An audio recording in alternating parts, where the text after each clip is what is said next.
Have you scrolled through your bank statement and seen LC Asset to SARL and wondered where on earth have they come from? You're not alone, and even after a lengthy Google, it's really hard to find out things about them. So I'll let you know everything that I know. Bear with me, it's a bit of a paper trail. Here we go. They crop up under Victoria Assets Finance Limited. This company was previously known as Asset Link Capital, who also trade as Link Financial Outsourcing Limited. And although I could go on explaining more about this, all you need to know is that they chase unpaid debts on behalf of loan companies. It'll probably feel weird because they don't have a website, and LC Asset to SARL is a company in Luxembourg. They have been connected to debt collecting for Lloyds, Scottish Power, First Utility, Empower and the DVLA. If you haven't set up a payment plan with either LC Asset to SARL, Victoria Asset Finance Limited, Asset Link Capital or Link Financial, you should contact your bank. Make sure you find out why exactly you're paying for it. And if it turns out that the debt does belong to you,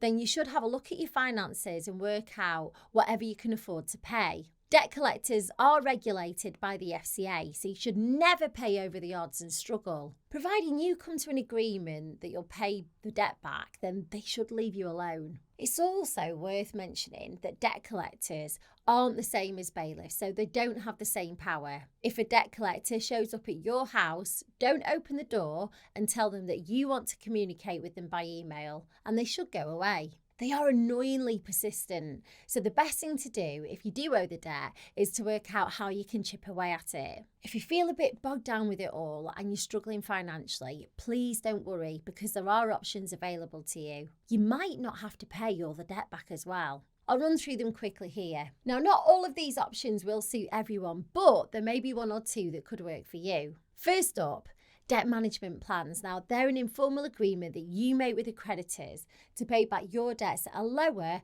and more affordable rate. Now, normally that means paying less each month, but over a longer time frame. The catch is that you can't include all your debts in a debt management plan. Credit card debt, personal loans and an overdraft, they can all go in, but stuff like court fines and mortgage arrears sadly can't be part of it. Next is debt relief orders, and they freeze all your debt payments for a full year. And then if your situation hasn't changed after 12 months, then the debt's written off. You make no payments towards the debt in 12 months and interest isn't added.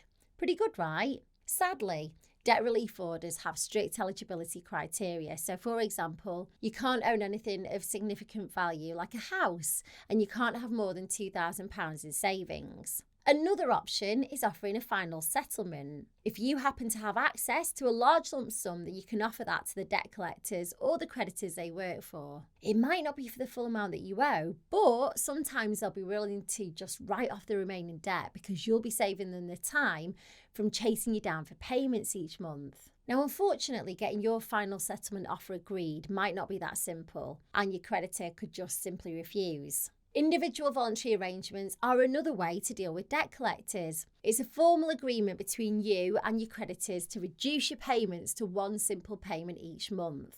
It lasts for 5 years, and then at the end, any remaining debt's written off. IVAs are legally binding, so you need to keep up with the terms that you agree to, otherwise you could be back to square one. Bankruptcy is probably the most famous option, and you may already know, but with bankruptcy, all your assets are reviewed and some may be sold off to pay back your debt.